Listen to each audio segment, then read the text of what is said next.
2020 타경 3일 이사에서 임의경매로 낙찰을 받았는데 토지 건물 일괄 매각입니다.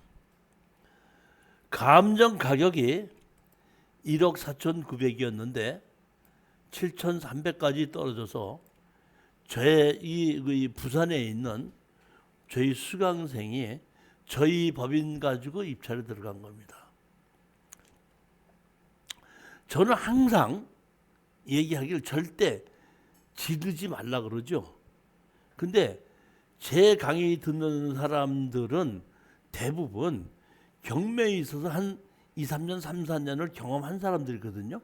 그러니까 아파트나 일반적인 물건을 가지고 투자하던 사람이 돼 갖고 지르는 데는 다 일가견들이 있는 사람들이야. 습관이 그렇게 돼서 습관이. 이거 7,300까지 떨어지라고 진 거를 제가 가서 쓰라고 그랬는데 물론 8명이 들어왔어요. 8명이 들어왔는데 2등이 우리가 1등이 1억 400이죠. 2등은 얼마죠? 9,600이죠.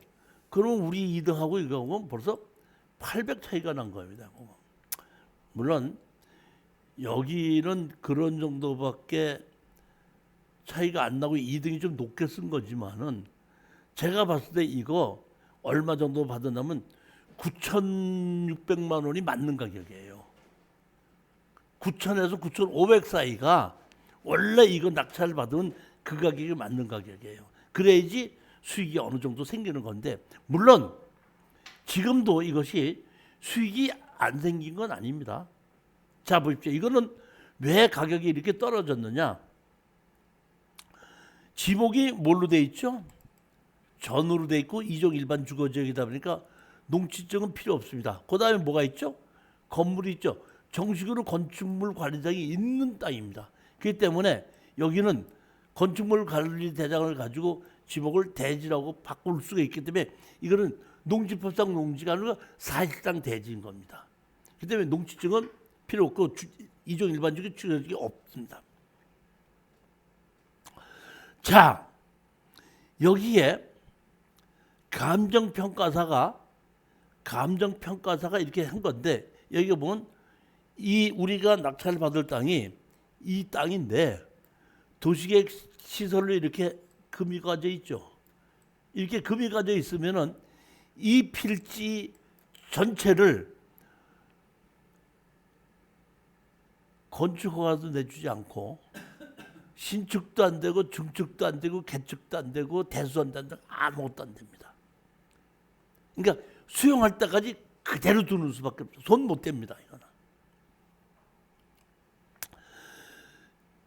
그렇게 돼 있는데 여기는 지금 보면은 잘라지지는 않은 겁니다. 이거는 이 필지에 이렇게 토지 용계가 이렇게 지나가 있는 거죠.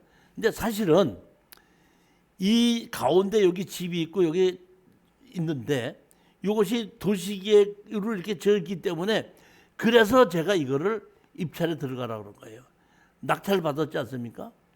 낙찰을 받고 이런 집이 있는데 이 집을 손대고 못 대고 손도 못 대는 겁니다. 자, 이것을 우리가 감정이 얼마에 된다면은 땅이 얼마로 됐죠?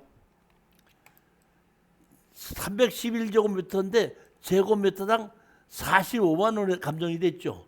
그러다 보니까 이게 땅 가격이 1억 3,900이죠. 그리고 이게 건물이 있는데 건물이 요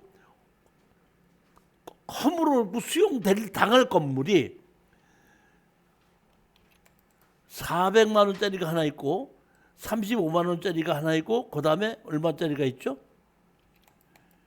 80만 원짜리가 있죠. 그럼 80만 원하고 35만 원하고 합치면 120만 원. 120만 원 정도면 이게 520만 원 정도가 건물 가격이죠. 건물 가격이 감정이 그렇게 된 겁니다. 그다음에 요 나머지 요게 450만 원 있는 거는 이거는 허물리지 않는 옆에 땅에 있는 겁니다. 요걸 가지고 우리가 낙찰을 받고 국토의 계획과 이용의 간물 47조를 보시게끔 되면 도시군 계획시설 사업이 시행되지 아니한 경우 그 대지 지목이 모인 경우 대지인 경우에는 그 토지의 매수를 청구할 수 있다 이렇게 됐죠. 그러니까 도시계획시설을 선으로 만들어 놓고 10년이 지났는데도 수용을 하지 않고 그대로 두고 있을 때 지목이 대지인 경우에는 지방자치단체에다가 너 이거 사달라 이렇게 할 수가 있다는 겁니다. 그러면 우리는 어떤 보면 이렇게 됐을 때는 우리는 사서 파는 게 중요하죠. 근데 팔지를 못하죠 지금. 왜? 허가도 못 받고 증축도 못하고 개축도 못하고 아무것도 못하죠. 그럼 팔 수 있게끔 만들려면 잘라서 수용을 하면 팔리고 나머지 잘랐으니까 그때부터 팔 수 있습니다. 그러니까 팔 수 없는 거를 팔 수 있게끔 만드는 거거든요. 그럼 어떻게 제가 만들었냐? 낙찰 받고 포항시에다가 10년 이상 됐으니까 너희들 수용한 거 수용하라고 제가 매수 청구를 냈습니다. 매수 청구를 내고 열흘 있었더니 그쪽에서 결재를 받아서 이렇게 연락이 왔습니다. 농업법인 하단 누구누구에서 장기 미주택 도시계획 매수 결정 통보. 너희들이 매수를 해달라 했으니까 우리가 매수하는 걸로 결정을 했다. 근데 다 하지 않고 양쪽 땅 말고 도로를 만드는 그 땅만 수용을 하겠다 해갖고 여기에 보면은 도시계획시설 편입 부분만 보상한다. 잔여지 보상은 안 한다. 이사비 등 간접 보상은 불가능하다. 이 통보가 오고 여기 뭐로 봤죠? 통지한 날부터 얼마 이내에 2년 이내에 시행함을 알려드립니다. 즉 이 얘기를 말하면 우리가 매수 신청을 하지 않습니까? 그럼 담당 공무원들이 매수 신청해서 감정평가를 해가지고 예산을 신청을 해서 그 다음에 예산이 잡히면 그 예산을 갖고 집행하기 때문에 2년이 걸린다는 겁니다.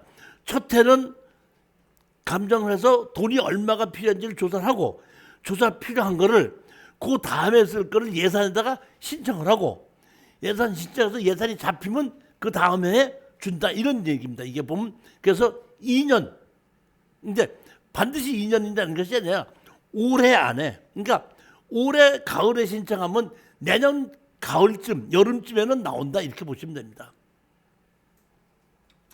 이렇게 해서 신청을 했더니 나왔더라고요. 얼마 안 나면 여기 땅이 요 땅이 지금 우리가 수용당하는 땅이 이 땅이 이제 347-29였고 제가 봤더니 토지가 다 분할이 돼서 번지수가 따로 나왔고 토지 이용계약하기로도 분할된 번지수로 새로 나온 겁니다. 봤더니 얼마가 됐죠? 수용 면적이 100제곱미터. 보상금 지급조서. 제가 그 화요일 날 제가 강의하면서 수요일 날 제가 포항 갔다 옵니다 그러지 않았나요? 제가 포항 간다고 얘기 안 했어요? 이 연락이 갔다 와서 이게 보상금 지급조서 받으러 간 거예요. 가서 봤더니 190제곱미터가 감정이 얼마가 나왔죠? 6,400. 건물 가격은 얼마? 아까 우리 저기 500에 감정이 된 거를 우리가 70% 샀으니까 5730 우리 350만 원 산 거 아니에요 건물. 그다음에 아까 1억 얼마짜리를 우리가 70% 샀으니까 1억 주고 산 거 아니에요. 그런데 우리는 지금 313제곱미터에서 109제곱미터만 우리가 수용당하니까 약 3분의 1은 수용당하고 3분의 2는 그대로 있는 거죠. 근데 3분의 1 수용당하는 값이 지금 얼마예요? 1억 80만 원이죠. 그러니까 우리가 1억 한 1,000 정도에 받았는데 3분의 1만 보상받아가지고 지금 우리 낙찰 다 보상이 됐죠. 그 다음에 도로가 만들어지죠. 그럼 도로 옆에 사거리 코너 땅이 남는 거죠. 그 코너 땅이 지금보다 가격이 올라갈 것 같아요, 내려갈 것 같아요. 그래서 봤더니 지금 우리가 평당 59만 3천 원씩에 우리가 감정을 살 때는 45만 원에 감정된 걸 70%에 샀잖아요. 근데 2년 지나다 보니까 59만 3천으로 올라간 거예요, 감정 가격이. 그렇게 해서 59만 3천으로 됐는데 잔여지가 하나가 요 왼쪽, 요 잔여지 하나가 147.9제곱미터가 나오니까 8,000, 요 보상비 그대로. 그러니까 없어져 갖고 코너 땅 좋은 땅으로 들은 거 말고 그냥 2년 전에 1년 전에 감정했던 가격 갖고 그대로 감정했을 때 이 땅이 8,700만 원. 그 옆에 요 땅은 얼마? 3,200. 그러니까 지금 벌까 두 개 합쳐도 1억 1,900만 원이라는 것이 그대로 남은 겁니다. 제가 이제 얼른 가서 그 서류를 다 가지고 신청을 하라 이렇게 만들어 놔서 신청을 좀 해서 이 수령하고 수령을 해서 이게 잘라졌지 않습니까? 그러니까 잘라지기 전에 수용을 하기 전에는 그 양옆에 땅은 이제는 처음에는 한 필줄이 됐으니까 건축가가 안 났었는데 가운데 잘라지고 번지수가 따로 떨어져 있기 때문에 이제는 각자대로 따로 건축가가 나는 겁니다. 이제는. 그러니까 얼마든지 팔고 살기가 가능하다. 그 먼저 번에는 공인중개사한테 내놔도 거기 건축허가가 안 나니까 그리고 언제 하는지도 모르잖아요. 그러다 보니까 그냥 갖고 있었던 건데 이제 우리가 아셔야 될 것은 신청을 하면은 지목이 대지인 경우 그러면 아까 제가 샀던 것이 전이었었죠. 저희다 보니까 제일 먼저 제가 알았던 게 건축물 관리대장을 가지고 지적과에 가서 지목을 대지로 바꿔주십시오. 그러면 가끔 가다가 건축물 관리대장을 가지고 지목을 대지로 바꿔달라 그러면 농지 전용 부담금 내라고 하는 담당자가 가끔가다 있습니다. 그러면 자 나는 지목 변경을 신청하는 거예요, 농지 전용을 신청하는 거예요. 그러니까 담당자가 그렇게 지적해서 가끔가다 다른 데서 그렇게 얘기하는 담당자가 있으면 얘기를 정확히 우리가 해야 돼요. 나는 농지 전용 허가를 신청한 게 아니다. 이미 농지 전용 허가를 받아서 건물을 지었고 건물을 지은 걸 지목 변경하려고 온 것이지 농지 전용 허가를 받으러 온 것이 아니다. 농지 전용 부담금은 농지 전용 허가를 받을 때 내는 것이지 지목을 전을 대주로 바꾸는데 농지 전용 부담금 내는 건 아니라는 겁니다. 분명히 우리 열심히 그건 아셔야 된다 이런 겁니다.